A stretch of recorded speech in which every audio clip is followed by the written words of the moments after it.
That's what I'm saying. The fact that I'm saying American healthcare system in our conversation about a Transformers movie is patently nonsense. It's so insane. Now, I like that this movie is essentially zero white people. I think that's really funny. Sweet Christmas. Shout out to my birds.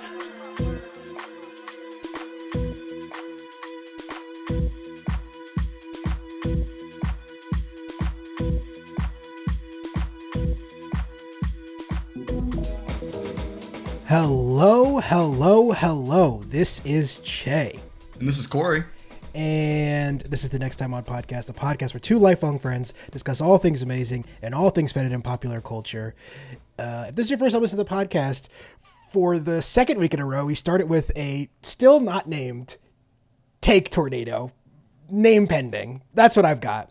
But okay. I was really worried after my first iteration of this last podcast that I had no takes coming up to this episode. And then your boy saw the Transformers movie, Rise of the Beasts. And I was reminded of Cory's incredible bit of content from last time. And I offer to you the question. Yeah, man. Are there now officially as many good, and by good I mean not bad, let's be very clear, Fair. Good Fast and Furious movies as there are Transformers movies? Okay, let's say, what are the good Fast and the Furious movies? I would say 157. And I said that for me, that's the end of the list. I think I agree with you. Admittedly, I haven't seen 9 and 10, but from what I hear from the general populace, No, that's horrible. Those are horrible. I think I will say 1, 5, and 10. I agree with you there. 1, 5, and 7. That's what I meant. Not 10. 10 was hot garbage. 10 was a very, very bad movie. Yeah. And how many decent Transformers movies there have been? So I have not seen Bumblebee, which I should have watched it, but I had to watch. I think Bumblebee's the best Transformers movie. I want to give it a watch now, but I would say 1 Bumblebee, Rise of the Beasts, and Rise of the Beasts for me just edges over the line of good. It is dancing on the border, honestly. But I did like it better than 1, and I think so. In my brain, it is my favorite Transformers movie.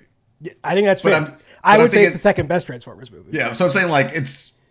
I still would take Transformers 1 over it. Transformers has obviously aged way worse, but at the time, we didn't all think the Megan Fox shit was incredibly fucking weird. At the time, what was this, a decade? Well, over a decade? Way more than a decade ago. I think Transformers 1 is 2006. Fuck me. So what, we were 12, 13? Yeah, I think so. Let's see. Transformers 1 is 2007. One of the greatest years in cinematic history. I think, it did speak to me because I was a 13-year-old. So I think I have some fond memories of, and Che has a fantastic glass. You guys should turn into the podcast right now. I've been making like martinis. That's good. Hey, listen, do your thing. And this is a sweet vermouth martini for the YouTube viewers, which is why it's not clear. And I'm drinking orange wine out of a whiskey glass because I'm the opposite of classy. So I will say, look, I don't think if you total the good Transformers movies, which I would argue, like I said, are 1, Bumblebee, and Rise of the Beasts. Rise of the Beasts. I think as a whole, those are 3 averaging out worse movies than the 3 good Transformers movies for sure. I would probably say Transformers 5 is the best of all of those movies. All 6 of them. You got to give me the names. Fast 5. Okay, fine. Okay, yes, 5. You said Transformers. Oh, I said Transformers. Sorry. Yes. Fast 5 is the best of all 6 of those movies. All of those movies, I agree with you, yes. And Transformers 1 is probably the worst of all 6? Probably, yes. But would you say there are any more Fast and Furious movies that I am missing? No, I don't think so. I don't think there's like... They lost it all, I think, towards... I think 7's really should have ended it at 7. Yes, the film series should have ended at 7 for sure. We said that on last week's episode. If you haven't seen that episode, go check it out. It is truly excellent content. Give myself a headache while describing Transformers. Like we had to take like a 10-minute pause in the break for me giving myself a fucking migraine talking about those movies.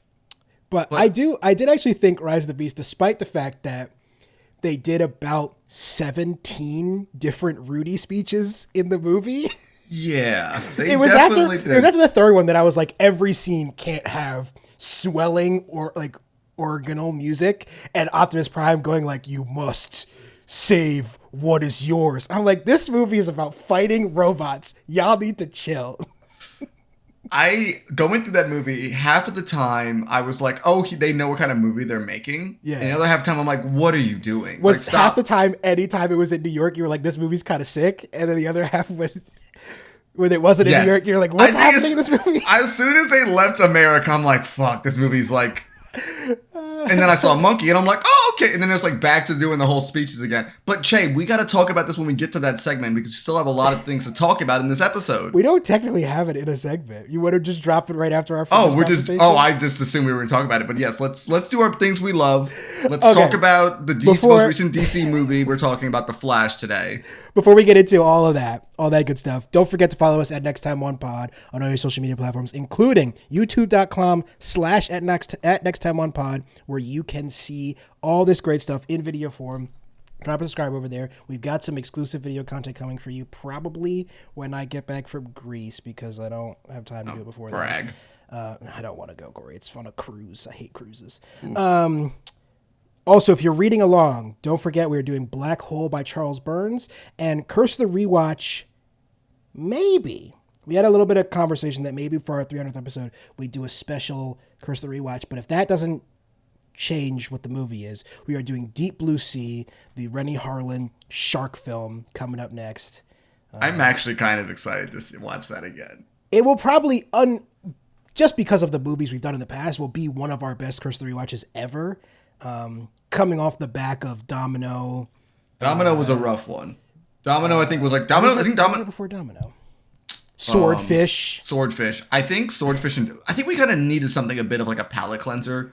I think in a sense. Did we go House of the Dead, Swordfish, Domino back to back to back? Jesus Christ, Jay, you've been trying to kill me, I think. Hold on, you picked Swordfish. I did, but you picked Domino and House of the Dead, so I think we actually I genuinely did not realize that Domino was going to be that bad. I really didn't. Go watch that episode too. Yes. It'd be nice to watch something entertaining again, at least. Yeah. Maybe we talk about Transformers at some point. Today we're going to talk about The Flash. We're going to drop in a conversation of Rise of the Beasts, which will surely burn us on the back end as it always does, but don't worry about that. We'll also be talking about new comics from Image and Boom Studios, including the most recent graphic novel from my favorite comic book duo, Ed Brubaker and Sean Phillips, Night Fever. So, as Corey said, we got a shitload to talk about. So let's get down to business. I'm gonna go first. Okay. Because I've got my stuff ready. That's fine. I forgot to get your stuff ready. It's okay. It's a dual production bit where Che does most of the work, guys. It's fine. It is, as I've said a million times before, one of the best times ever in TV history, but I'm talking about a movie today. So, with a minute on the clock, I will be pitching the film Past Lives by Celine Song, which is a movie that I will admit I was not excited for. The trailer looked kind of bland. I'm not a huge Greta Lee fan, and it's starring Greta Lee, T.O.U. and John Magaro. And the only thing I knew, this is Celine Song's directorial debut, and really one of her only credits ever. The only other credit that she has is writing The Wheel of Time, which is why I was not excited for this film.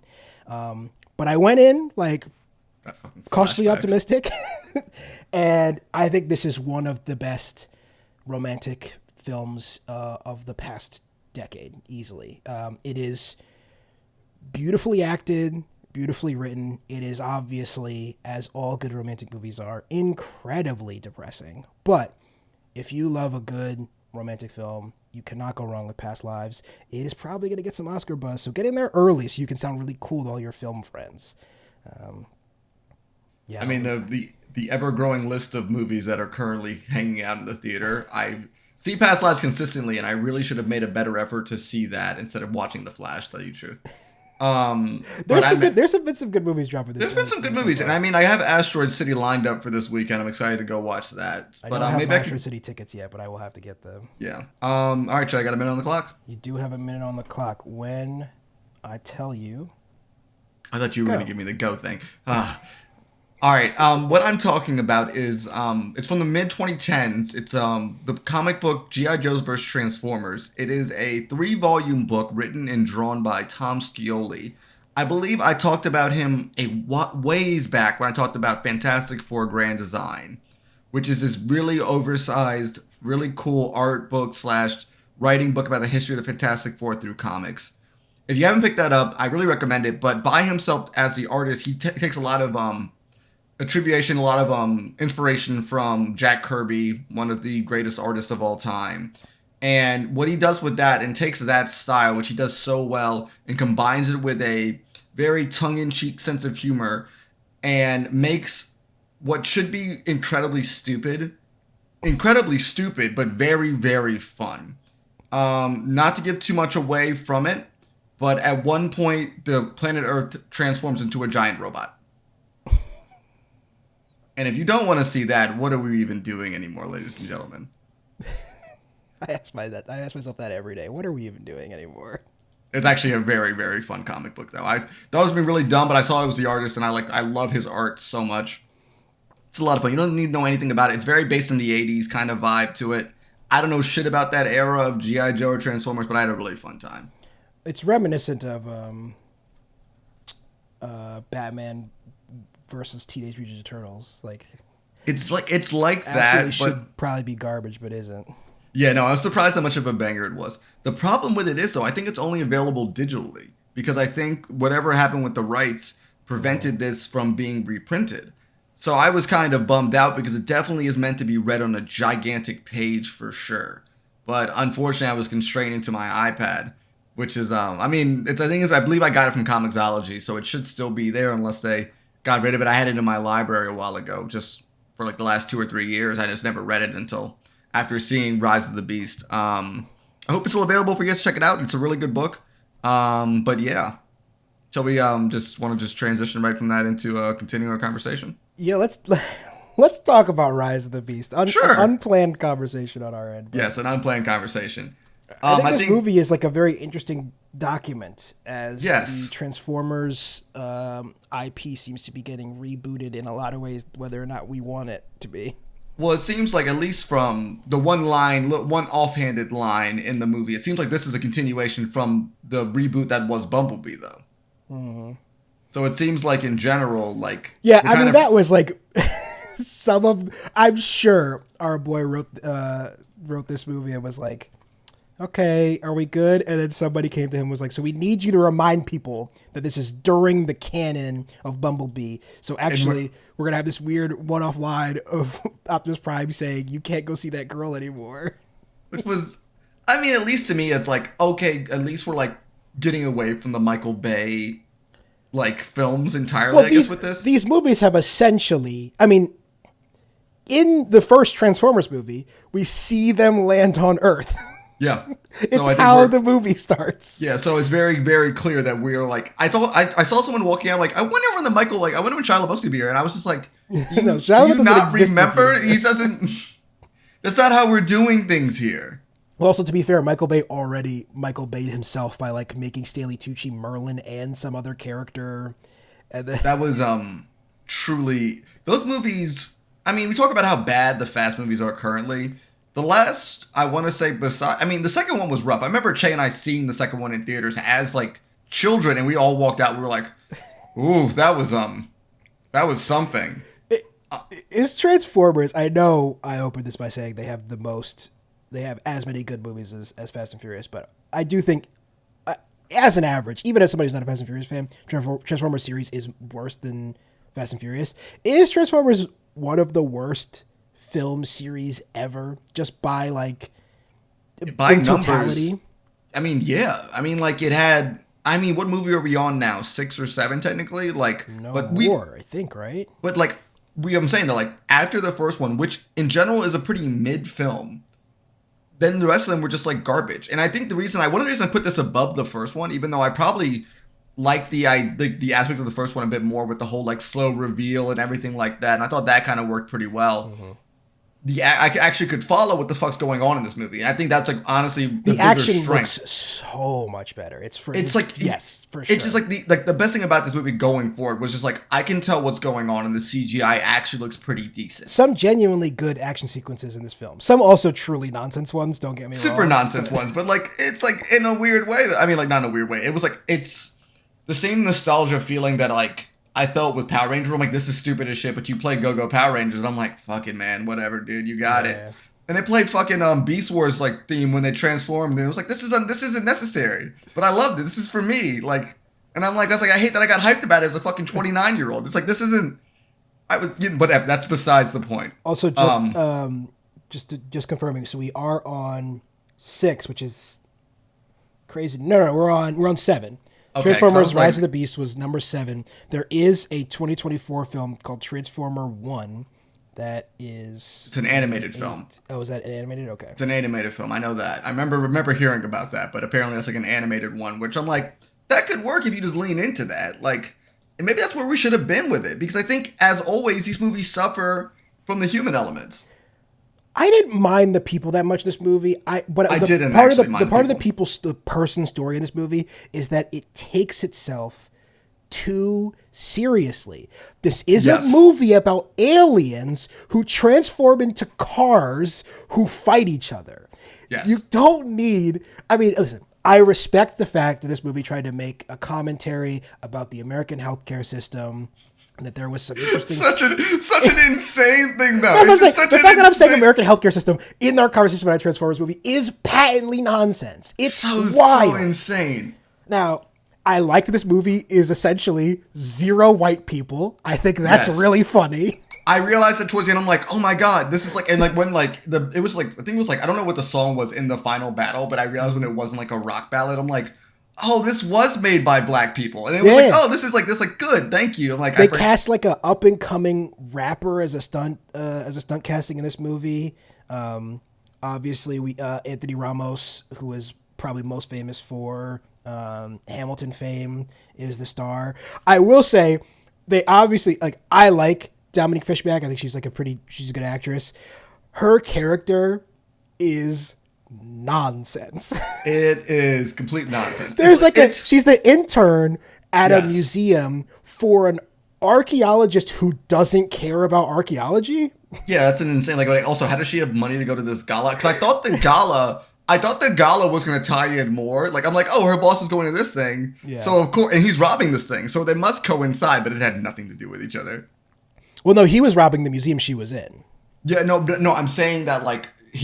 Her boss was going to a gala. Oh yeah. I'm assuming it's the same one that Anthony Ramos's character went to. So I'm like, oh, they're gonna cross over while he's doing this robbery. But it just happens to be a weird. He had a really long night if you think about it. I mean, I would say don't think too much about the logistics of this movie in any way. No, not at all. No. It is. I just remember I kept thinking it reminded me a lot of. Oh my god, I'm blanking on. Not The Flash. What was the last big action movie we saw and talked about that we were like, it's fine? Fuck. This is how forgettable these blockbusters have been this year that I can't even remember what movie this was. But either way. Guardians? No. It doesn't matter. It's just like, these movies have these brief moments of like, I think genuine good, like brilliance in them. I don't know. I actually don't even, I was going to like not say, but I think there's pretty... No, and I think so too. There's like moments of like, I like what you're going for here. And I was like, oh, that's an interesting shot. And I'm like, you actually did a really good job of recreating New York. And I'm like, a lot of like really like genuinely good things. And then nonsense happens. Yeah. And then I would find myself getting lulled into the sense of like real comfort being like, oh, I'm watching a good movie. And then boom, I'd get hit with a scene of like 2 Transformers just spewing exposition nonsense into each other's mouths like fucking birds and like, each other. This means words to me somehow. Sure. And they say it with... I understand that you probably, when you're making a sci-fi movie like this, which is like really soft sci-fi, if we're being honest, is it's aliens. I mean, that's pretty much all. It's you just have to invading commit aliens. to it. Yeah. It's fantasy. This is a fantasy movie. It's fantasy. You have to commit to it, and you have to take it seriously for it to work. But there's something about the optics of Transformers, which again is if you boil it down to what it is, it's a movie about aliens who can transform into American cars for some reason. Yeah. No, you just can't make me take that seriously. You can't.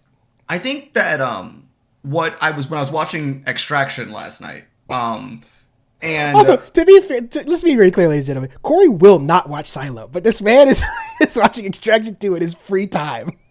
He's doing it to himself. I want it to be known. I was watching Extraction 2.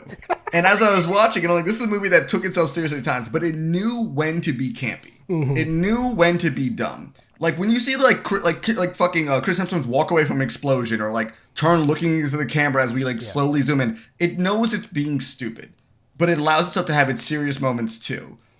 This just like went way too hard into the whole serious moments where like they had like some lighthearted stuff, like the little brother like seeing the robot then grabbing the bat. I'm like, oh, this is funny. This is like fun. But then like this whole speech and about me feeling bad about this kid having sickle cell. It's like, what the fuck is going on here? I don't want to give a shit about. This isn't what I should give a fuck about. And I don't want to say that movies like this shouldn't try to do something serious. I just don't know if they are equipped to do both the really pretty heavy lifting of character development having to do with like Anthony Ramos' character dealing with his brother and the fact that he's like a veteran who can't find work and is falling in poverty in New York City, which are like very serious conversations about our American political system, and be a movie that also is about robots punching robot cars. I just don't know if you can do both of those things. Maybe like you can't have that scene and then spoilers if you want to skip ahead 30 seconds. Don't worry about spoiling the plot of Rise. Some people give a shit, okay? And then he turns into fucking Mega Man and then drifts on the back of Bumblebee into shooting. I did want to save the discount Tony Stark stuff for the end, but it is some of the worst stuff in a movie I've seen in a while. And even just literally that scene brought it down below Bumblebee for me because I think it's so stupid. It's so stupid, but like part of me, and it's obviously it was obviously the studio coming to them being like, okay, so we need this guy to be the actually do something of our G.I. Joe crossover movie. Yes, and we wanted to be the head. We wanted to actually do something in these movies. I'm like, that makes sense because I'm tired. I hated just Shia just yelling Optimus over and over again or Bumblebee. This is all he fucking did in those movies, and it was fucking miserable. So I'm like. And even when he was fucking there, at least like, oh, they at least have a fucking plot. Yeah. I was just like, you're still not really doing anything. And then they had him do something, and I'm like, no, not like that. I was like, I didn't know what I wanted them to do. I think it was perfectly fine that he. I like where their head was at. I like where their head was at, but I just didn't like how it looked, and I didn't like the execution. Why did we have to show his face? Just fucking, I don't fucking know, man. I think have him Pacific Rim that bitch or some shit. Don't make him in the Mega Man. I don't know. That would have made more sense, honestly. Right? I think that I liked it when they were doing with when Ramos and Fishback, or their characters Noah and Elena, if you want to remember characters' names from this movie, were I like when they did their little Jurassic Park raptor scene that every action movie seems to have. That was pretty good one. And I like when the movie became Indiana Jones for 10 minutes for some reason. I think that was enough for the humans to do. And then when the giant robots are fighting each other, we can just not have the humans be in the movie. Yeah. That's perfectly fine. It's okay. And if anything, you know what they could have done? They could have gotten the stuff to Bumblebee to bring him back to life. And that could have been their plot. Yeah. Also, hold on. Just I know. For that part of the plot. Scene. It was my favorite fucking scene of the movie. It's a great scene, but is Bumblebee like the best fighter of all time? Is that canon? No, going back, my favorite scene in the movie is when he just happens to be laying on the magic rock that can bring him back. Well, I'm the only one in my theater who... because of like the did they actually put him on there? Yeah, the Peruvian like mountain tribe put him on the rock as like a ceremony. I figured that was a good time to use the bathroom, so I missed that scene. So my ass just thought he happened to be laying on a rock and then resurrected like Jesus. That was intentional. Yeah, like when did Bumblebee become like, like the best? That's the part where he's the savior. Why? He's not a better fighter than Optimus Prime? Why does it matter that he's in this fight now? but he got waxed 2 hours ago. Exactly. Like, why did he just get better after he got... This It was movie's awesome. so Don't get me fucking wrong. It was... But at the end of it, though, really dumb. But I had a good time. I think I had, like, I didn't regret going to see it. I did not regret going to see it. And I, honestly, if you're looking for something really dumb to watch on TNT in 5 years, I recommend watching it. I think there's a lot of, like I said, I think there's a lot of really good stuff in this movie. It is, I contend that there are like 4 cities on the earth that are just cheat codes if you base your movie in them. New York, Seoul, Tokyo, and Paris. And if you, like, the New York parts of this movie are just the best parts. And I mean, are we now officially in the 90s? We're like doing the 90s now. Oh, The 90s is the new 80s. Like, we're officially in that now, right? For sure. Okay, just wondering. And the movie does walk up to, but never quite executes, which is fine. Like I said, I don't think a movie like this is really capable of doing it this way. A lot of really interesting moral stuff about, like I said, about the healthcare system, about the political situations in America, and there is that really, like, again, I kind of wish they leaned more into this, because they sort of don't, they back away from it a little too fast for me. There's that imitation game, the Lusitania type thing, that he has to decide whether or not he's going to destroy the key so that the Transformers are stuck here, like basically cursing these 6 people he doesn't really know, to save his planet, which is like a true moral debate. Like, should you? No, and I did actually, I think that was I mean, obviously we know he wasn't going to do it, but like, I did like that as a character trait, though, because I'm like, our protagonist is morally gray. And I really did like that. And I thought I felt really bad because the fucking Peter Dinklage robot just stole the shit from him. And he was just pretty much like, I was fucking right. Fucking right. Why were the robots voice casted the way they were? I'm sorry. I don't know, because nobody sounded like themselves. Except for Pete Davidson, who the whole time I was like, God, Pete Davidson in another movie. Honestly, I didn't realize it was him until the credits, and I'm like, that's why I was slightly annoyed the entire time. He was good at doing a very specific part of that character, which is like the scene where he brings Anthony Ramos' character to the meeting for the first time, and he turns into the car and he's like doing the "we're best friends" shtick after turning into a robot in front of him, is funny. That's fun. And then anytime he had to do anything even slightly emotional, I was like, this man can't that's even the problem. voice act to save his life. No, that's the problem. They hinged the final speech off of Pete Davidson and a little kid. And that was honestly their biggest mistake of the film. Oscar winner Michelle Yeoh in your film, by the way. Yep, I know. I heard she was just there, and then she got murdered by Ron Perlman. Ron Perlman monkey. Just strange. Just a strange. It's strange that she had to die. But okay, also she's not coming back. Let's be clear. She's not coming back for a second two No, not at all. But I mean, come on, it's like what? It's a fucking day of work, honestly. Yeah, that's true. But like another truly like emotionally harrowing scene. Like, you're gonna bring kids to the movie to watch a guy kill his best friend. Honestly, the whole the fucking monkey robots, their team, I don't know what the fuck they're called, the Maximals. Their whole thing is like, what? All their characters who had like 1 or 2 lines each, I'm like, you guys are much more interesting than all of Optimus Prime's like bullshit that he's got going on. Like, you guys seem to have some heart going on with your story. You guys like truly seem like you have lived through some shit. This movie's just 100% stunt casting, which I think detracts from some of the voice acting a little bit. Like, they have fucking Cristiano Fernandez, who is fucking I Love Soccer guy from Ted Lasso, playing Wheeljack. Is that who he was? Yeah, they just went all over the map with this casting. I don't really know why. I think the Ron Perlman, they should have used him more, because it's like Ron fucking Perlman. He's like one of the only one of the actors who actually is a very good voice actor. And that's a shame. All right, let's just keep our conversation moving. Like, just one last thing to touch on. So we had this whole conversation. You pretty much highlighted a lot of things I was thinking about with kind of the emotionality and kind of a sense of the groundedness of this film. And then the movie ends with, spoiler ship ahead 30 seconds. Nobody wants this, by the way. Nobody wants it. The reveal that G.I. Joe is now paying off basically, yeah, I guess this is basically the confirmation is that like we're just gonna at some point get Snake Eyes right on top of Optimus Prime into battle at some point.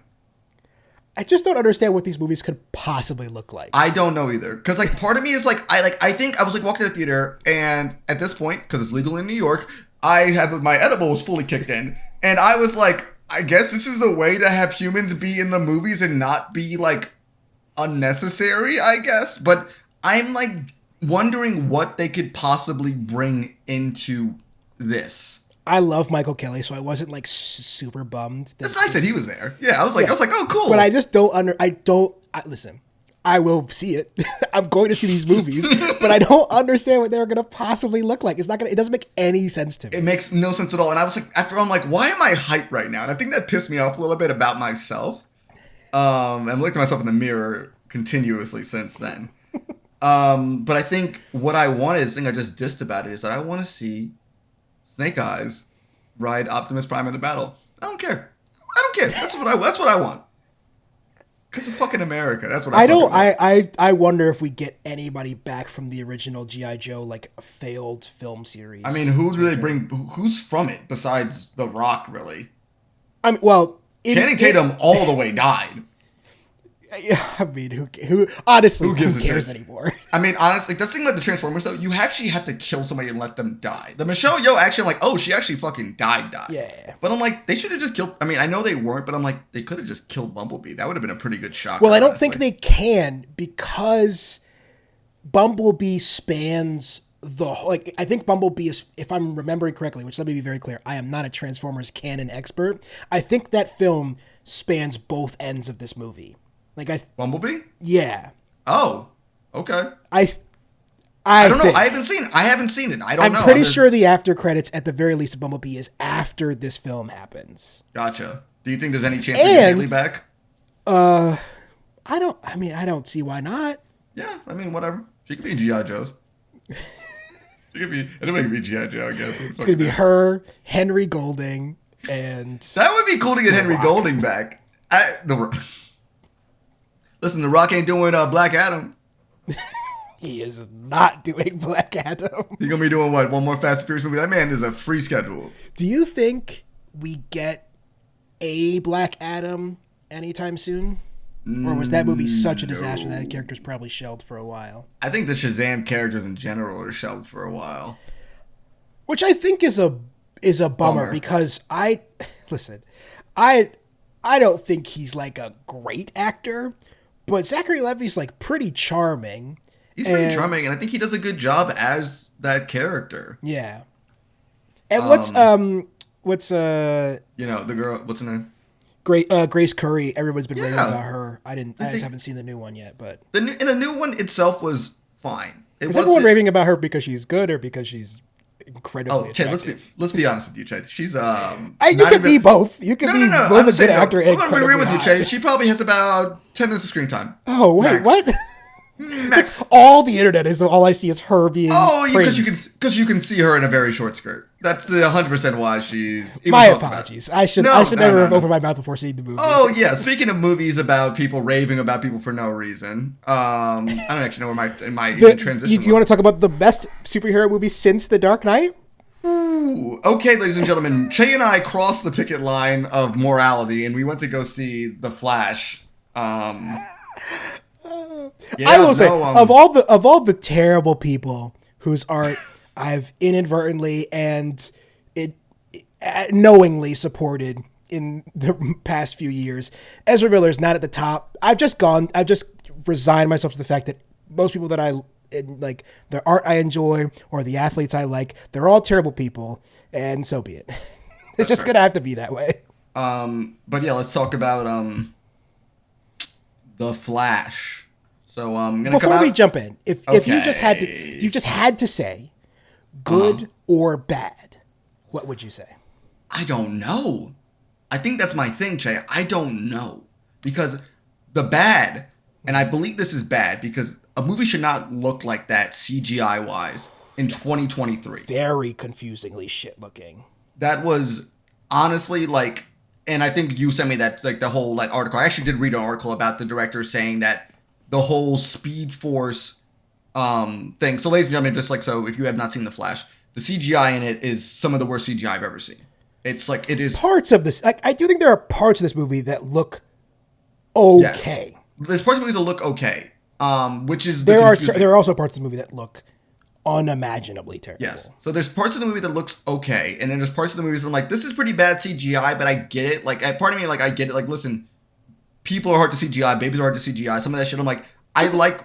The weirdest part is we figured out how to get two of the same actor on the screen in like the 90s. Why does it look so shit in this movie?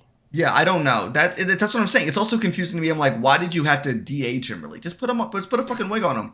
We don't need to de-age him. Yeah, I didn't care that he was like supposed to be 10 years younger. And I think that's why he looks so weird, because they try to de-age him and also composite him against himself. So it looked so uncanny valley that you notice it even more. It was the movie a weird is just decision. a lot of unforced errors, really. A lot of unforced errors that they created. Things I did like, though.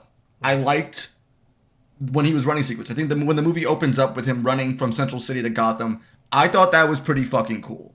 I like that. And the baby stuff, I will say, did not do it for me, though. I have to admit. No, I didn't do it. It didn't do it for me either. But like, I think you always want to do those slow-mo scenes, and I did like how they limited his powers, even though they didn't really come back into play again, actually.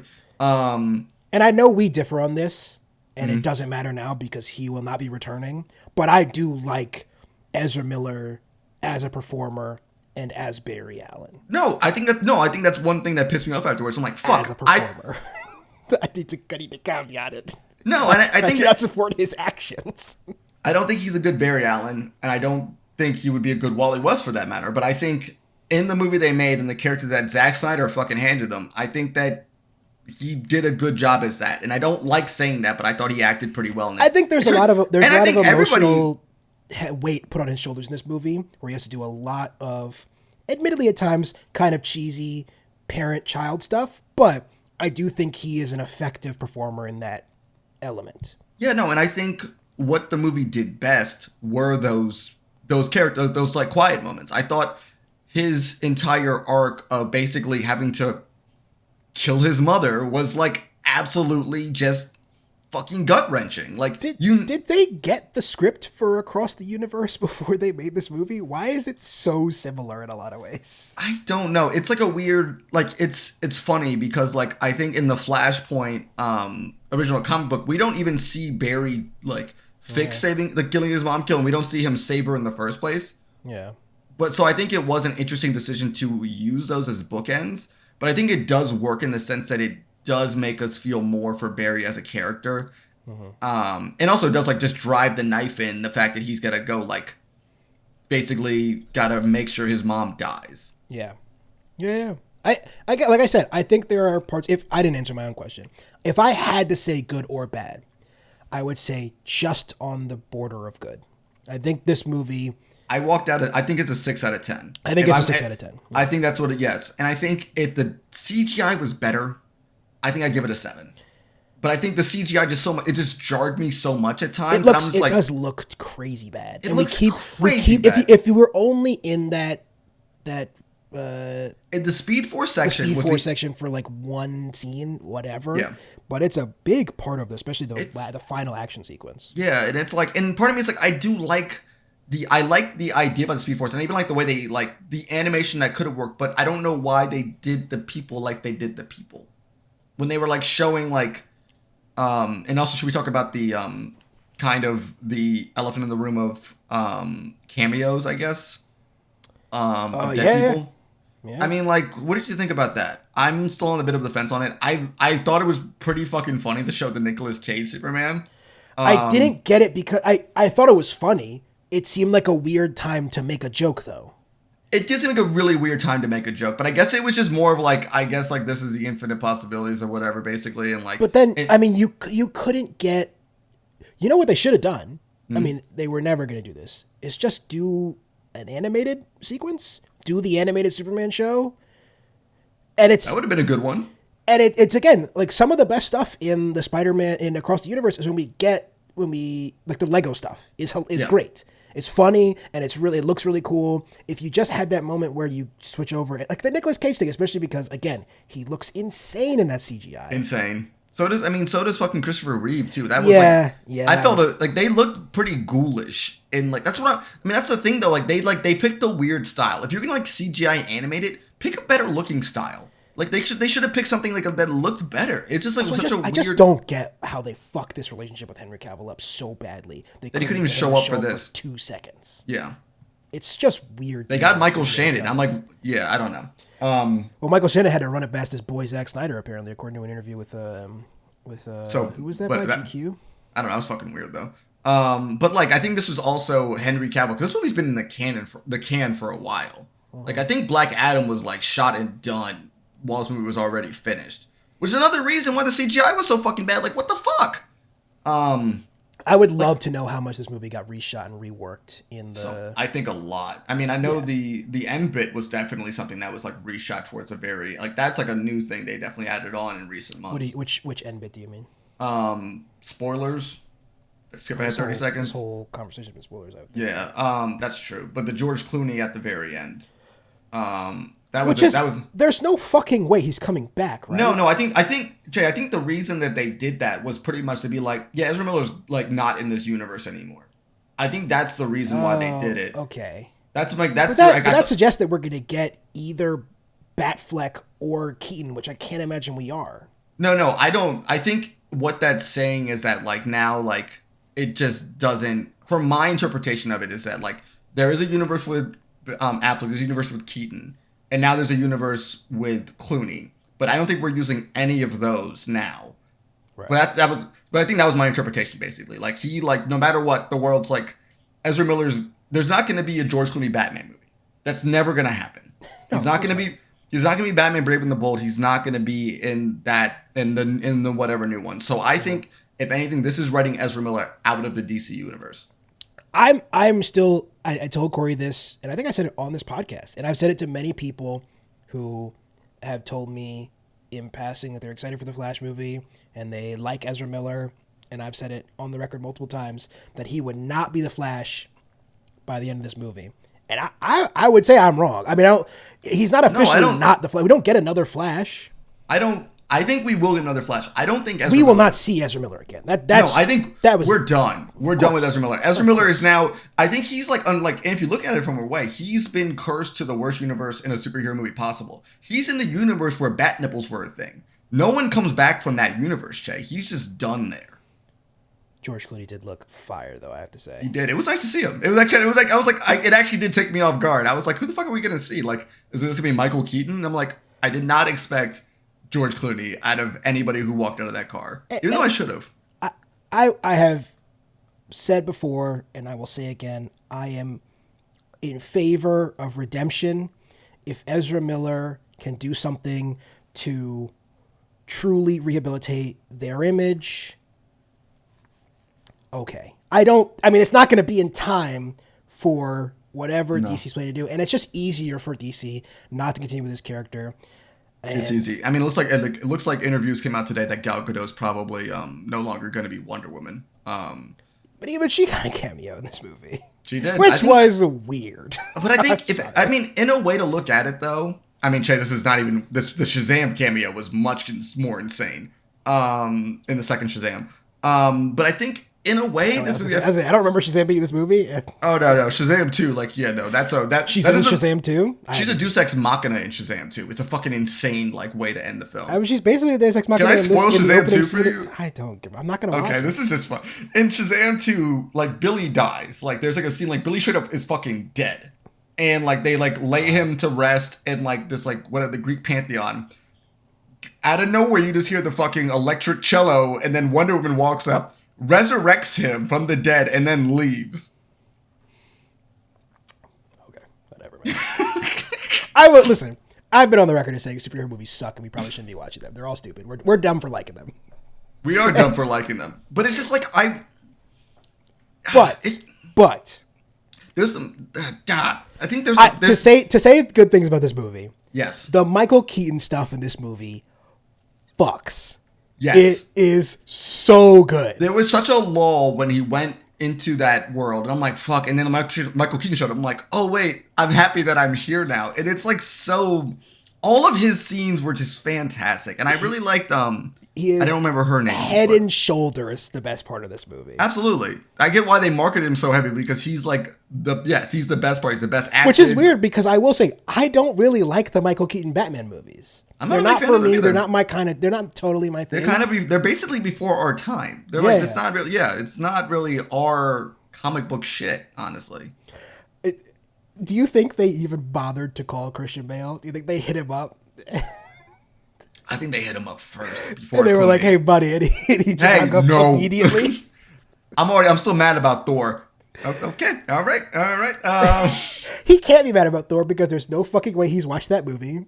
No, not at all. And there's no fucking way he's gonna watch any superhero movies ever again. I think that's what it is. No, I think he's done. I think Christian Bale is like I think they probably tried and he sent him straight to voicemail. I'll tell you the truth.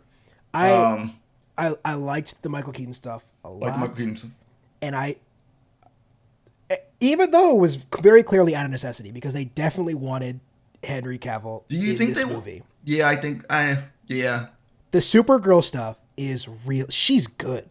Yeah, she's good. She's like she's a good actor and she's a great She's got like a great physical presence. The fight scenes, which I'm sure are all wires and CGI and yeah, CGI but whatever, she can sell it though. Yeah.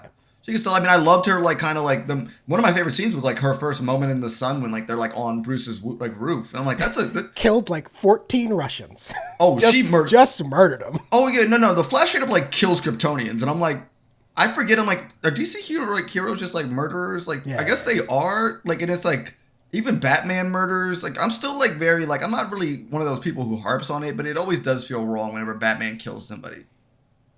Especially because he just won't kill the people that he should be killing. That's the thing. Like you can't pick and choose the murders. Like you can't have Batman be a killer and then Joker also exists. Like that's why I think that's part of like the whole rule. That's the reason. I think that's the reason there is a no kill rule because the Joker would be fucking dead. But yeah. But I think this movie it's fair. It's just an odd. It's text an odd movie because obviously the DC universe is in a very odd point in general where we are very clearly passing the torch from the DCU to basically James Gunn taking the helm of the DC cinematic universe going forward. We are cleaning the slate. I think I would love to know if even all this stuff hadn't happened with Ezra Miller, if they would still be in movies going in the DC movies going forward, because we've seen Ben Affleck, Henry Cavill, Gal Gadot, all of whom are not being removed for problematic reasons. Not to mention Zachary Levi, who's probably more had to do with the fact that his movie both. I think it was mostly because of his movies not succeeding, and I think honestly, from my guess, is that James Gunn's kind of giving the whole no answer about if these movies matter or not, just so they don't take away from potential money that these could be making. But I think like the only person I'd be surprised if Jason Momoa stayed. I don't think it makes any sense for him to stay. No, narrative wise, because then how do you explain that none of the other original Justice League are in these movies? I think I think Peacemaker is such a weird little strange pocket of that world that it doesn't really matter as much if he's. I think still that the also same. will probably be relegated to the television show. Yeah, I don't see seasons of that. It'll peter out, and then we'll move on. Yeah, I don't think we see anybody from James Gunn's like Suicide Squad on the big screen again. I think if anything going forward, they probably will exist in those worlds, but I can't necessarily, maybe Viola Davis, but like besides that, I think if anything, it's going to be pretty much a clean slate. The only people I think who are kind of going to stick around is maybe Blue Beetle. We'll see if that makes that's what I'm money. interested, because Blue Beetle is another one that is in this weird, and we have another, this is the first of 3 DC movies dropping this year, by the way, ladies and gentlemen. I think people have forgotten there is an Aquaman movie coming. I don't know. I mean, the first Aquaman movie wasn't good. Like, let's just be real about that. It wasn't a good movie. I just want to know how shitty Batgirl had to be. It must that it got axed, and we're getting the second Aquaman movie. Co-starring, let's be very clear, co-starring Amber Heard, who everyone hates. DC had 2 movies in a year where people were very problematic and close to the lead roles. Yeah. But I think I don't know. Yeah, I don't know much. I think it's a very strange film because I definitely think if the CGI was better and not so uncanny valley at times, I would have probably walked out and been like, I think that was a really I'm gonna say a solid movie. I thought like that was a pretty fun movie, and I think it. And I'll stick with my 6 out of 10. And I think that's why I'm gonna stay on my 6 out of 10. I'm probably sounds like just based on our conversation, I'm slightly higher on it than you because the CGI I think is ugly, but it doesn't really bother me narratively. It doesn't bother me. It really shouldn't bother me narratively. I don't know. It usually doesn't. It usually doesn't. This is just like it was just like. It's a lot. It is a lot. It was just a lot. That's my thing. And it's just like also there was like some scenes where like why did Supergirl see Zod in the desert then fly away? And it's like there felt like some things where I'm like I felt like some of the continuity of the film itself was getting a bit lost at times. Listen, I will say this. I hope Sasha, I think it's Sasha Kaye. I hope I'm saying that correctly. I hope she is not lost to the great DC reboot or whatever this is going to be called in the end because I think she's great. I would like to I'll even bring Michael Shannon. I fucking love Michael Shannon. Yeah, if he wants to come back again, great. He died again in this one, right? I can't remember. No, he lives. Okay.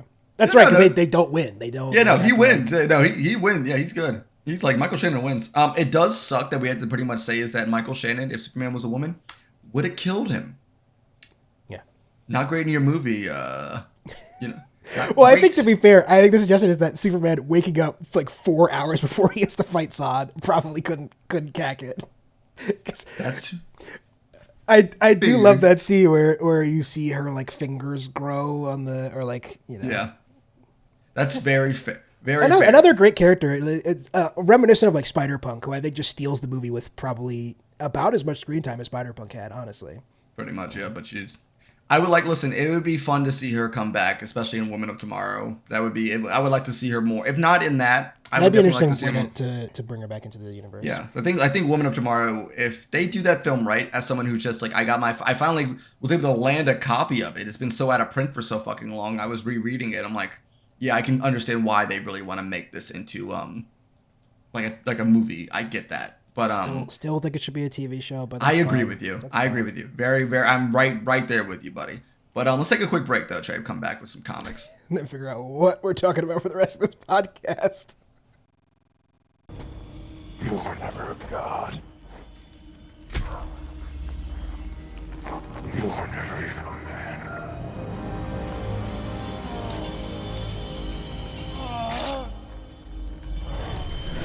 You're letting him kill Martha.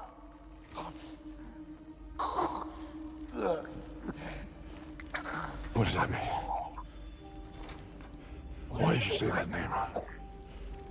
Find him! Save Martha! And we're back. What's up? And as expected, I mean, honestly, I think even without dropping in Rise of the Beast, we would have gone over time. We're terrible at time management. Who gives a shit? We can't afford a producer to be in our year, to tell you the truth. I've thought about it a lot because I've had some people offer to like edit the podcast for me, and I think I'm just too much of a control freak to let go. I probably should because it's like these things take like 12 hours of my life away every time we do an episode, but whatever. We're gonna blaze through these two comics we were going to talk about up front, and then we'll close out with a full conversation about Night Fever. But first up is thematically relevant. Mm-hmm. Void Rivals, brought to you by the team behind Oblivion Song, or I should say the artist and writer behind Oblivion Song, not the whole team. But Robert Kirkman, Lorenzo De Felici, and Mateus Lopez. Don't bear with a little bit. Yeah, I mean, obviously, like Robert Kirkman, writer of Invincible and Walking Dead. Probably one of the more famous comic writers alive right now because of the adaptations of his. Especially, I mean, I guess during IP, he probably is the most successful comic book writer just by personal IP. I think you still have to give it to Stanley, right? Alive. Oh yes, yeah, living. Yeah, yes, probably. That's until they drop this Chroma TV show, and then Dave Felici will pass him. I think a Chroma TV show would actually be pretty good, but the insanity that Brian K. Vaughan has just had so many missteps with his television properties is such a shame because puts out so much amazing work that everything just is dead in the water as soon as it fucking comes out. But anyway, we're getting distracted as we always do. We're not talking about Saga. We're not talking about Brian K. Fine. Vaughan. We're not talking about the completely, honestly mistreated Paper Girls television show. We're talking about Void Rivals, Don't which get me is, started. for some reason, a Transformers book. All of a sudden, Yes. So basically what the book is, it's two warring aliens get trapped on a planet and they have to try to work together to get off the planet. And then in the middle of the comic, a Transformer shows up for 2 pages and then flies away. I didn't know which this is was a why I Transformers was so book. confused. I was like, "What? Huh?" And I was like, oh, we're in a Transformers book now. He's like, oh shit, I gotta bounce. And then he just leaves and I'm like, wait, hold on. Why would... Especially Why- because there was a moment where I was like, "Oh, okay, so like Robert Kirkman has basically stolen the Transformers," and then he says he's going to Cybertron, and I was like, "Wait, this is actually the Transformers?" It's like book? actually What's a happening? Transformer. And I think in a way though, if he hopped on the Transformers and flew away, I'm like, okay, this is the direction we're going in. And I'm like, okay, but I'm like also like that's a pretty good idea for like a backdoor pilot, but the Transformer kind of just fucks off, honestly. Yeah, he fucks off. Doesn't seem to have anything to do with the book. I'm sure he'll come back. I maybe not. I don't know. I have no idea where this book's going. That's the thing. I will say this, Kirkman. No offense, my guy. I enjoy the Walking Dead comics, if not the television show. I thought Oblivion Song was fine. I love Invincible. I know it's true. I do love Invincible. I don't understand why there hasn't been a new season in like 3.5 years. They are making it. I know they- that. it's coming out They put out a eventually. trailer. It's coming out. out. We got to get that Jack Ryan show to come out though, Jay. It's the final season. Amazon's There will emailed me be 10 times. There will be 3 seasons of Jack Ryan between both seasons of Invincible. By the way, I mean, Jack Ryan did have to stop 9/11 times 2. So but my note to Robert Kirkman is worst twist of all time. yeah, that was I thought Worst twist ever. I'm sorry. I don't even know why he really ended the issue like that. If anything, in my mind, should have ended the issue with the Transformer. I think you should. If it had to have a Transformer in it, sure. Yeah, I know, but I think like I mean, if that's what you're going to show up with, because everything That's after true. the Transformers fucking off is like more just like kind of like kicking our feet and like what are we doing? Like maybe I mean. I guess we're going to learn more about this war, and that could be interesting. I mean, we definitely have seen star-crossed lovers work. Listen, I'm just trying to give it the benefit of the doubt, because I am going to read the next issue. You're right. 'Cause You're right. Even Oblivion Song, which I kind of thought was fine in the beginning, I thought it wasn't an amazing end, but I thought it was like on par with something like, what was it? Black Science, I think. There's something. It's something similar to Black Science, I think, which is kind of a very insane plotline that kind of like doesn't have the most amazing end, but it's still like really fun and really solid. I think Kirkman is like a really great elevator pitch writer. He has Yes, really he is. cool ideas for books. This is a cool idea for a book. 2 warring tribes get stranded on a planet together, and they have to work together to survive. Otherwise, they will die together on this planet. I think the biggest mistake was making them the same alien. I kind of wish they were just different aliens. Yeah, and why not be different aliens? And I think if anything, like, oh, we just trust each other now, and I think that could be like an interesting like working together thing. Obviously, we're gonna get the whole like, why are we fighting each other? Like, there's gonna be some overarching like bad guy for sure. But I'm like, I don't. It's a twist that works. The twist is the Transformers. The twist isn't that. That's the most annoying thing about it. The twist isn't anything to do with the story. But I think even that twist, like the twist of them being the same race, works if we as the reader have any connection to the story you've just formed. Yeah. If this had been, for example, like what's a long running sci-fi? If this had been like Star Trek, and then all of a sudden it turned out that the Klingons and the humans were the same race, we'd have been like, oh shit. That's cool. a crazy twist. But I don't know who these 2 aliens are. You just introduced them 20 pages ago. For you to be like, they're the same doesn't mean anything to me. And like, it may be like if in the Transformers universe, like there's the Transformers doing their shit, and we know there's a fight between like the X, Y, and Z's. I keep forgetting and it's a Transformers book. I know, keep right? saying Transformers, and I'm like, oh, right. The X, Y's, and Z's, and like the whatever, the W's or whatever, some bullshit like that. And then we like finally like encounter them as a thing, and then we find out 2 of them are the same people, and like, oh, so something else is going on here, and now we have to figure it out. But like just the fact that we're thrown into this war or whatever, and now we have to work backwards from there. I just think the problem is that we've gotten this story too many times. And I think that's what the issue is. I think the biggest selling point is the fact there is the twist that there's a Transformer in it. But yeah, I will say this though. I'm gonna keep picking it up. I bought the first issue. I think I'm gonna see how this arc. I'm gonna see how this arc plays out. And if if it's a good enough of a read to check back in on it, I will let you listeners and Che know. Yeah, Cory will let me know if I need to read this book. I will.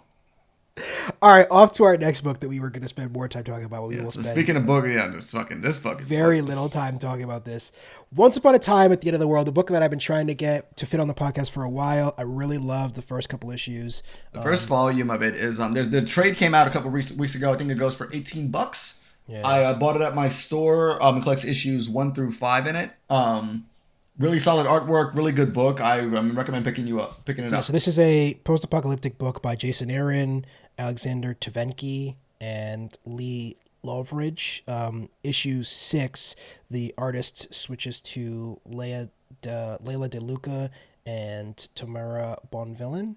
And like Cory said, issues 1 through 5 I think are really, really interesting idea. Has really like it's like a nice what's the furthest place from here vibes to me. Yeah, because like it's two kids traveling the apocalypse, and it's like kind of like child logic, tongue in cheek stuff. It's very tongue in cheek. It's like kind of really sweet too. It's kind of like this whole like how these two can change the world for the better through the power of love, which is cheesy, but like if you do it right, you can do it right. You can do it well, and it seems like that's what the first issues were doing it. Yeah, and it was cheesy, but at the same time, like I like the message that they were going for. I think the cheesiness works because the rest of the book is. It was very silly fairy tale enough to like warrant it. And I like the whole like the back part of it, which is a lot darker. We know the end of the story, so I'm like, there is going to be a transition to get there, and obviously bad things are going to happen to them. Yeah. But I am enjoying the little like, I think like ultimately like it doesn't really work as well in television and film because kids can't act worth shit for the most part. But I think comics are a good medium for that because kids and teenagers are such a good way to form a world as characters because they're fucking idiots. So it makes it like it's a lot easier for you to digest this material, like, especially being cheesy and shit like that. But issue 6. Yeah, issue 6, there's a time jump. There's a time jump to when they're two actual heroes, Maceo and Alessandra, or Macy and Ellie. Right, that's what she goes by, or I think so. Esme. I thought her name was Esmeralda. Esmeralda. Yeah, right. Yeah. They are now, I guess, late teens, early 20s, and seems like it. Essentially, book 6 is just them fucking for 30 pages. Because I think before this, which is a weird vibe for our boy that wrote Thor. I'll say that. And I thought that this was a young adult book in a sense. I kind of thought this was like in the kind of like in a way like a darker Lumberjanes where there is murder. To be fair, the name of this chapter is A Beautiful Fucking World. So I think Jason Aaron is going for an adult vibe. There is more. There's some adult themes in the early book. There's a hand job joke that I thought was really funny in the first volume. So maybe there was a little bit more hints of this coming than I realized, but. Boy, is this issue shit. What happened? Yeah, I don't know. Because I think, like, I guess, like, the whole joke was on the title, and it's just, like, and I respect, and I have no issue with characters displaying sexuality or anything like that, especially on the page. I've been on the record saying that I think sex is an interesting part of life, and if a story can explore it well, that is one of the more foundational parts of human relationships. This book is not an interesting exploration of sex. They just say come a lot. And I don't like it. And it's just like, it's just like as in the first shit. It makes me think Jason Aaron hasn't fucked somebody before, which is what honestly, that's what I'm kind of unfortunately kind of gathering from this. But like in the first couple of issues, it's been basically them exploring the wasteland. That's kind of how we see. We have these nice, amazing backgrounds. Yeah. And instead of walking now, each of them is like different scenes of them having sex in different parts of the world. And let's be very clear. I'm not having any sex on a rock in the desert. I'm not having sex on a dirty mattress. I'm not having sex on a highway. I'm not having sex on a floating Like just a floating bag of those sticks in a fucking waste swamp. Honestly, on top of like the Grand Canyon, that seems kind of cool. But they don't even like, they don't put anything. It's just on a rock in the Grand Canyon. It would be the most uncomfortable thing you've ever experienced. I will say this though, there is a page I'm gonna hold up to my camera though. This might Just tell me which page I can throw it up. Which one? Yeah. I got you. Page. It's when they're page 7. It's like a very cool like collage. The art is great. The art in this book is great. You know what? Honestly, though, Che, I think it didn't bother me because I'm like, that page, I'm like, oh, cool. We got this transition from them. This is an adult thing. And then they just keep on fucking for like over and over and over again. The opening of this book, I was like, oh, interesting. They formed like a more sexual relationship than I thought this book was going to go into. Okay, let's see how the rest of it goes. And then it's just 30 pages of them having sex with each other, which is crazy. And then there's a part where they have sex with somebody else. Which I also didn't need that. And also then they have sex with 2 other people. The book, the 6 issues a mess. I will read issue 7 because I am cautiously optimistic based on the final page of this book this was like a transitional book that we are getting returning to the story that I think is really interesting about these 2 characters who lose their innocence over the course of time and become literally the version of Messiah that we see at the end is that's not my fault. That's how the English language works. Don't do that to me. The version we see of Messiah at the end is literally a weapon. He has like a gun in his arm and a knife strapped into his body. It's a hell of a way to end the first arc of a book. Yeah, I think it's a really interesting idea that I hope issue 6 is just a minor hurdle. And I don't get why you'd write this book. And I will give him the benefit of the doubt because the first 5 issues were really good. So I will say this. Strong. I think this is more, I'm going to buy the second volume of this book. I'm not going to read the next issues. I'm going to buy a second volume. Don't do that. I'm going to do it. I'm going to do it because of content. But no, because Jason Aaron's going to listen to this podcast and he's going to go, all right, well, at least I got one listener, one. I got one. I don't need to improve the writing in this book. I got one fucking freak in there who wants to read more about this fucking, it's just the dialogue's is rough. Like, marry me in the middle of the road, and while they're fucking, and it's just like there is the argument. It just doesn't read like them. I feel like we lost the 2 characters I was just reading about. That's my thing. I do think that there is a version of like there are 2 people who had no like mirror of what love and relationship should look like their whole lives, and have literally only had each other since basically childhood. Fair. And have lost everything, and that maybe this is what love looks like in a post-apocalyptic version of that world. But it just wasn't fun for me to read. No, I don't think it works. I think we are 2 people who are very far away from prudes. This is not like I don't like sex in my comic books type of criticism. This is I don't like this sex in this comic book. Yes. There was one line that like it kind of made me laugh for how fucking stupid it was, and I wish I could find it. Oh man, it was like an orgasmatron or something. It was a something. lot of lines that didn't really. Work okay. Just so we don't sound like fucking Puritans. There's a line. I can't help it. You make me feel like I'm coming out of the top of my head like an orgasm brain volcano. I have to say, if anybody ever said it to me after sex, I'd kick them out of my house. We're breaking up. Why would you say that to somebody? Yeah, well, you make me feel like I'm coming my own bones. The whole Stop skeleton. reading it, Corey. Let's talk about Night Fever, please. Let's talk about this excellent fucking book by my boys, Ed and Sean. We're on first name basis at this point. I spent like $700 in their books. Actually, do you have anything else to say about Once Upon a Time at the End of the World? He's looking for another line to read. We're not going to do it. All right. So we're going to talk about Ed Brubaker. I think you know me too well. I saw it in your eyes. I saw it in your eyes. They're excellent. What would you call this? Thriller? Short story? Oh, yeah. Short thriller. Yeah. I think it's psychological thriller. There you go. Psychological thriller, graphic novel, or like novella, really. Night Fever, which is a story of a book publishing executive in a crazy 3 nights in Paris in 1978 as he watches his world crumble around him after he suffers from a case of mistaken identity or stolen identity, really.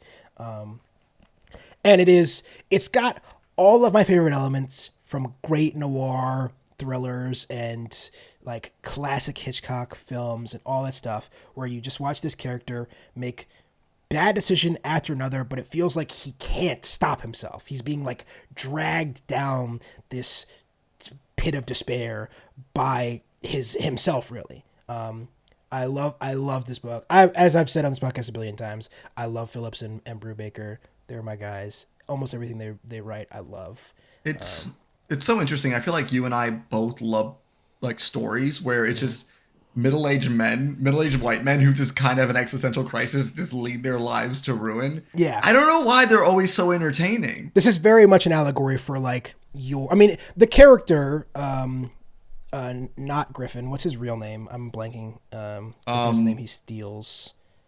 Well, Sorry, ladies and gentlemen. You look that up. I'll talk about it. So our main character, basically the reason he makes any of these decisions, which is to like follow a couple into a masquerade party, that he decides to rob an office with a guy he met 2 days ago, and he maybe kills an author who he's jealous of his success.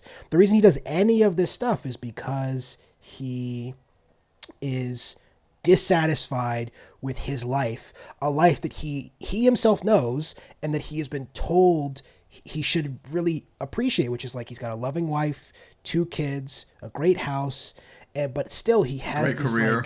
a successful career, but he's got this like sense of unrest because he hasn't done, he hasn't written that manuscript that he kept telling himself he'd write, or and I feel like that's not necessarily and it's like not like a new thing. So I definitely feel like we do encounter this kind of existential crisis. I mean, sure, a lot of people also encounter it, where like you're doing something, but it isn't exactly what you wanted to be doing. The character's name, by the way, is Jonathan Webb, that we are following behind. But yeah, basically just like an average middle-aged man who just kind of, in a way, just can't fall asleep after while falling into this like kind of thing. And then like as he decides while he's at this book fair in Europe trying to probably pick up a new novel or meet a new author to sign on, he goes out at night looking for some sleeping pills.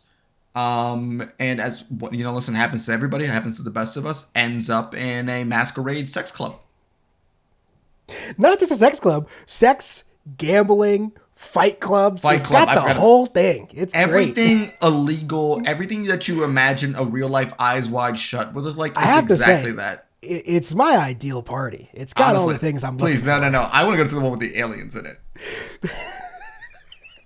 Do we think? No, right? Those weren't. He hallucinated. We're not supposed to believe this is a story about aliens. It's obviously it passes in and out of the story, and you're not. I don't think it really matters whether or not they're real as far as it doesn't. Concerned, but I love that little touch because every Ed Brubaker and Sean Phillips book has this moment where you think, is any of this really happening? Am I being lied to by the narrator or by the author, or like what's going on here? I think that there is a force who's manipulating him into doing this, and I think the reason the why the book suggests that he maybe did all of this that he is the same. He is Griffin. That this is like a Tyler Durden situation, which I loved. Obviously, I loved it. That's a good way to look at it too. My opinion is I think it's a woman because there is this page early on. I want to say, at least for me, it is page 16. And in the final panel of it, while he's laying in bed, there's somebody watching him from a window. Yes, the naked woman in the window, which I thought was going to come back, but again, it just for the YouTube viewers, I have it up on your screen now. But it is like I glad you clocked that panel because it is the moment that it is suggested that there is something insidious happening in this guy's life. That it's not just it's like something other than he's out at a book fair in Paris is going on here for sure. And then as the book goes, I kept thinking that this room or this woman or that visual motif would return, and it doesn't, in a way that is even in a way more disconcerting. And I like that. I think your idea that she is like a vestige of the inciting force is interesting. I like this book a lot because you can just read it in a lot of different ways, and it's very open-ended. And it is just also, again, Brubaker is just a dialogue master. This book sings the way the characters talk to each other. I'm usually very anti-voiceover. I think the voiceover is very successful in this, for sure. I think if you can write pulp, and I think that's what, I think we kind of talked this beforehand, but like, I think voiceover really only works if it's pulp. And I think it's like, if it's well done pulp, and I feel like this is very, very like mystery, but not all the way there. It's not like, it's more like, it's interesting where you're like part of a story where it doesn't really even have like, it ends, but it's like not really like, I couldn't really tell you what this is really about as a story wise. Like shit happens and then it ends. But I'm not saying a very like 1970s noir film ending where you just get this ending that is not an ending, where everything is still up in the air. This character's life is still very clearly in shambles. He has probably killed a guy, or at least been part of a guy's murder, and he's just laying in bed with his wife who doesn't know that he cheated on her, or that he was thinking. There's that moment in the book where he talks about leaving his family forever and forming a life that he, quote, truly belongs to. I think it's a real like it's often called like the graduation ending, where you see a character get everything they ever wanted, and then when they get it, they are incredibly disenfranchised with it, disappointed.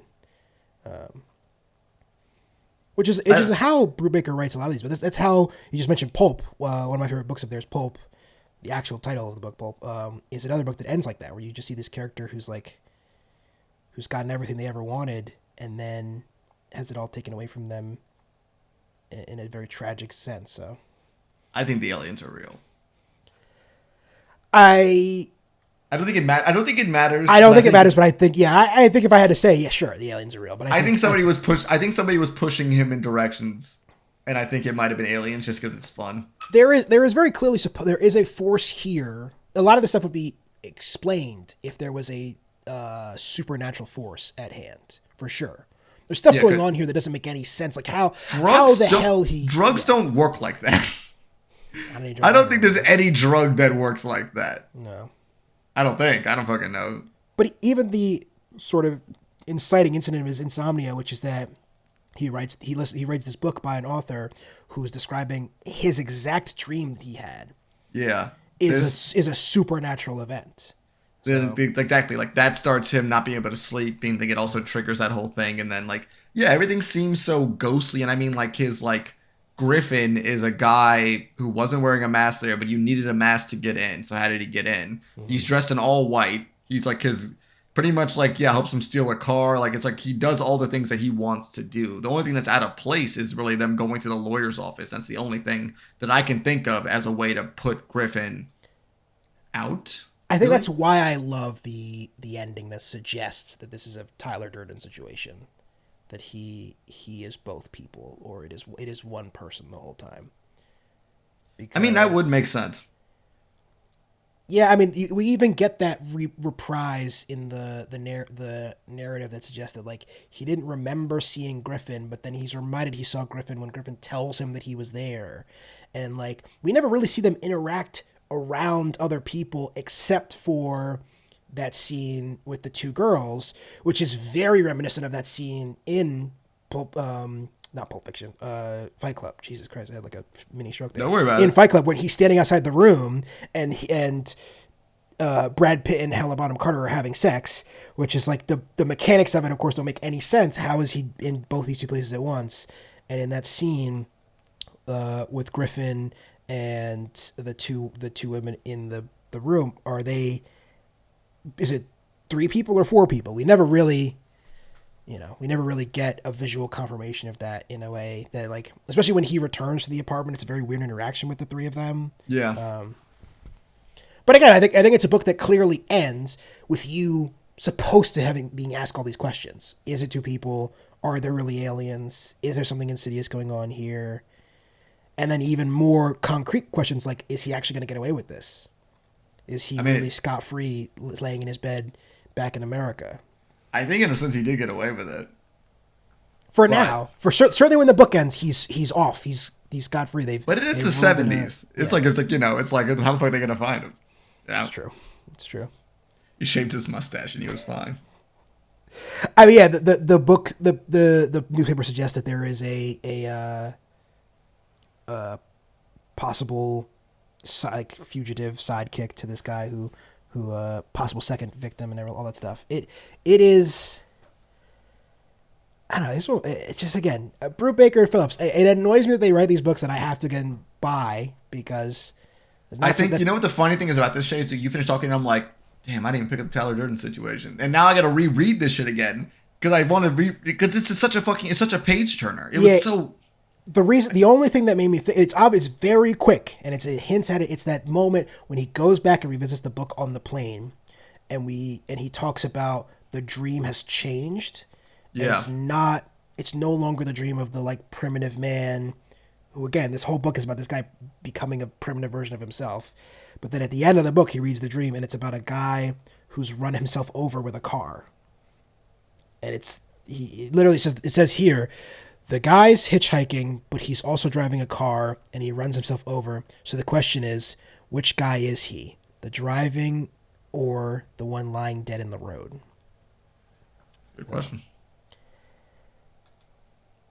Yeah, I as much as I hated issue 6 of Once Upon a Time in the World, I think that's as much as I love this Night Fever book. I thought this was. I think I might. I bought this digitally. I think I might actually go to my shop and like actually buy the hardcover and just. I think it should be in most shops now. Hardcover. I looked at it. I decided to go with the Once Upon a Time as my pickup because I already have been spending. And I still do think that if you guys are looking, that first volume still slaps. Don't get me wrong. Oh no, I gotta say that's like I thought. I read the 6th issue. I didn't even know it was out before we started recording because Che's like, did you read it? And I'm like, no, I didn't know it was even out. That first volume of Once Upon a Time in the Apocalypse, really, really solid. I think it's a really, really solid. Honestly, you probably could have ended it there. Truth be told, you really could have. I don't know. I would keep reading because I do want to see how they get to that end point that we see in the flash forwards in the book. I am terminally interested. Yeah. And I'm very interested. And Jason Aaron has let me down before, but he definitely has. When he's good, he is good. Yeah. See, I didn't read Avengers, so he hasn't ever let me down. See, that's my thing though, and I don't let one book tear down creators because if that's the case, I would not like Tom King anymore. So I'm trying my best not to treat it like that. Except for Mark Miller, he's a bad writer. But it hasn't been one book for Mark Miller though, has it? No, it has not. That guy's the king of elevator pitches. Anything else to say about Night Fever or Void Rivals or Once Upon a Time at the End of the World? Pick up the first volume of Once Upon a Time in Hollywood and Once Upon a Time in the Apocalypse. Agreed. Pick up Night Fever. They're both in stores now. Void Rivals, let me check back in, and if it's in the things I love in about a month or two, you'll know to pick it up. I cannot co-sign it right now. Agreed. But I think that's about it. Extraction 2 slaps. That's all I got. Yeah, so don't forget, follow us at Next Time On Pod on social media platforms, of course. You can find us at nexttimeon.net for all of your archived writing, all of our podcasts, all that good stuff. I had an idea for a piece since I'm sitting on my guide streaming services until this Disney plus Hulu merger goes through that they've talked about. So I'm going to sit on that for a bit until the final piece of the streaming wars ends. But I had an idea for a conversation around endings because I just revisited the Marvelous Mrs. Maisel final season, and I think there is something really interesting about the way that shows and movies and all this stuff ends in the era of terminally online people. So I'm working on that now. That'll be on nexttimeon.net whenever I get around to finishing it. Do not forget, we're reading Black Hole by Charles Burns. That's going to drop sometime in July. So get that book. Excellent book. It's a fat one. Give it a read. Anything else for the people, Corey? Nothing else from me. I've been Che. I've been Corey. We'll see you guys next time. Bye.